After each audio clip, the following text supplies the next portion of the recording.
Hi boys and girls, and welcome back. Today we're still on a boy called Bat. We're on chapter 8, 16 Islets, page 42. Grab your books and get ready to follow along.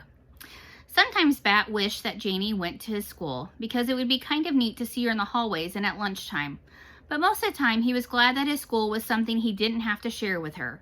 Jamie attended the Robert E. Willett Elementary School, but this was her last year. Next fall she would be going to junior high school. Bat went to a private school. It had a smaller classes than a public school, and his parents thought it was a better fit for him, which was fine with Bat. Mr. Grayson was a good teacher who never yelled and who usually let Bat wear his earmuffs if things got too loud. Also, his school, the Saul Witt School, was named after a type of owl. The main hallway of Saul Witt School was a busy place until 8:35 a.m. when class officially started. Until then, it was full of parents walking the younger kids, those in kindergarten and first grade, to their classrooms, and the older kids walking themselves, all while the principal, Mrs. Martinez, stood outside the administration office smiling and being friendly. Bat called Mrs. Martinez, waving and smiling. Bat didn't feel like talking to Mrs. Martinez, so he pretended he didn't see her and slid to the far side of the hallway as he passed. That way, she couldn't reach out and rumple his hair. Bat hated it when people rumpled his hair, and Mrs. Martinez loved to rumple hair. She had never yet rumpled his hair, and Bat wanted to keep it that way. Bat liked the main hallway better when all the other kids were in the classrooms. Right now, Luca and Israel, two kids in Bat's same class, were struggling out of their rain boots on the big rubber mat. It wasn't raining, but dark clouds peppered the sky in a way that could mean that recess would be wet. At Saul Witt School, one of the philosophies was that students go outside rain or shine or snow. Bat hadn't worn rain boots, so he didn't have any that he needed to take off. He didn't carry an umbrella either because the Saul Witt School didn't allow them in the hallways or the classrooms, which Bat agreed was a wise decision. He skirted around a kindergartner whose mother was kneeling in front of him, holding a tissue to his nose. "Blow," she said, and he dodged between a couple big kids, sixth graders, who were tossing a small rubber ball back and forth. "Balls are supposed to be kept outside," Bat told the slightly smaller of the two big kids, a boy he recognized by the red glasses he wore.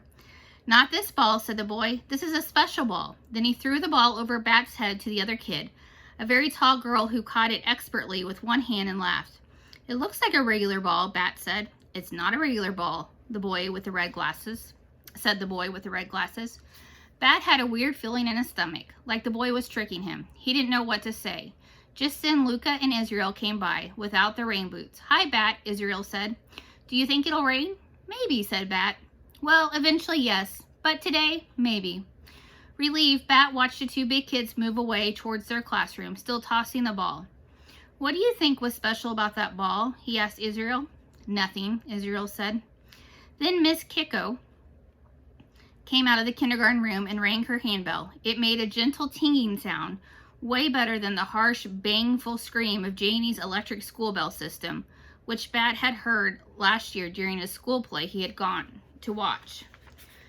To class, it's time for another day," Miss Kiko had a beautiful voice, which was probably why it was her job to announce the start of school. Bat followed Luca and Israel into Mr. Grayson's third grade classroom. "I brought 2 sandwiches for lunch today," Luca was telling Israel, "in case you want to trade cookies for one."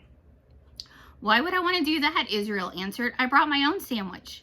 Bat knew why Luca would think Israel wanted to trade. Yesterday, he had heard Luca tell Israel that she didn't really like her cream cheese sandwiches, and Israel had replied that he didn't like the turkey one his mom had always made.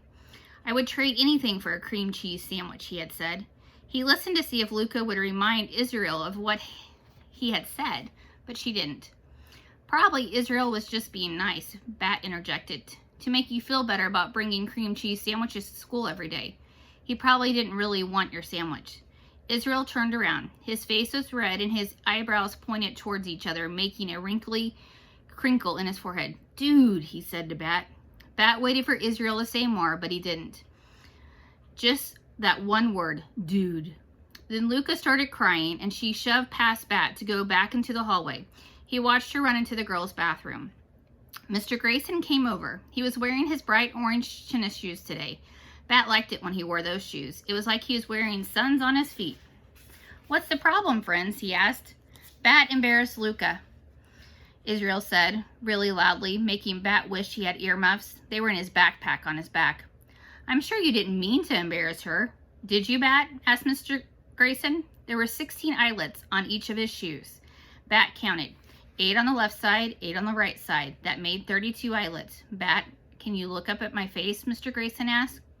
Bat shook his head. 32 eyelets. His own shoes had half as many, 16 eyelets, 4 on each side of each shoe.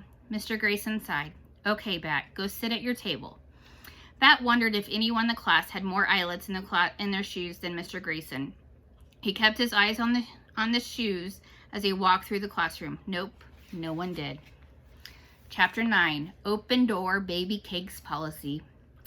Mr. Grayson was a good teacher for a lot of reasons. He let kids eat snacks at their desk if they were hungry. He didn't make students ask permission to go to the bathroom. He didn't believe in making people apologize. You can't make someone be sorry, he always said.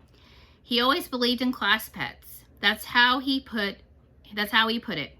"I believe in class pets," he said on the first day of class when he introduced them to Baby Cakes, the class rabbit. Baby Cakes, a white Angora bunny that looked like a giant fluff ball, lived in a pen in the back of the room near the bookshelves. It was a big pen with a gate. "If anyone ever needs to cuddle," Mr. Grayson said, "Baby Cakes is there for you."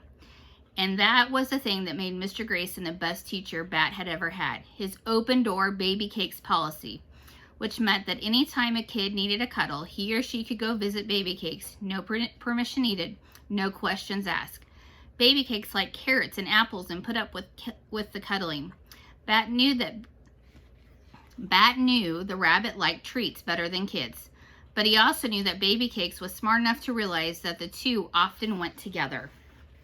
The thing about Mr. Grayson's open door Baby Cakes policy was that none of the kids wanted to ruin it by overusing it. Bat was Baby Cakes' most favorite frequent visitor. Israel visited the second most often, and then probably Jenny was the third. A couple of months ago, Israel had given Bat a drawing he had done of Baby Cakes. It was pretty good. Bat usually tried to visit Baby Cakes during recess or lunch, when a visit wouldn't mean leaving group time. But today he didn't think he could wait until recess. Maybe because he missed the baby skunk so much. When Mr. Grayson had everyone pull out the money game, Payday, that they played on Fridays, Bat slipped away from his table and headed to the back of the room. Today, Baby Cakes wasn't sleeping. She was just sitting on her favorite spot on top of the plastic hutch where she slept. She looked like a white cotton candy. Bat sat close to Baby Cakes and put his hand on her back, just to let her know he was there. He didn't want to startle her. "Break into groups of 4, Mr. Grayson said. "Choose a banker and pay everyone $200. For a moment, Bat thought maybe Mr. Grayson was going to let him skip the game and just hang out with Baby Cakes. But then he said, "Bat, 5 minutes." Bat didn't want to play Payday. He didn't want to join the class in 5 minutes, but the open door Baby Cakes policy didn't mean it was okay to skip stuff that the class was doing. It was one of those unspoken rules that Mom was always talking about. Those things that people are supposed to know without him having to be told. Bat hated unspoken rules, but he loved the open door Baby Cakes policy. So when 5 minutes later, Mr. Grayson said, "Okay, Bat, time's up." Bat reluctantly scooted Baby Cakes off his lap where he had set her and rejoined the class. The games were all arranged. Jeannie Pearson had dealt out $200 for Bat. Luca, Bat saw, had returned from the bathroom with red rim eyes. She was in a different group. "Ready?" Jeannie asked. "I guess," said Bat. And he sat in the empty seat between Jeannie and Raymond. Across from him, Corey rolled the dice. Bat sighed. It was going to be a long day. All right, boys and girls, that is the end of today's reading, and we will start again tomorrow. Have a great day.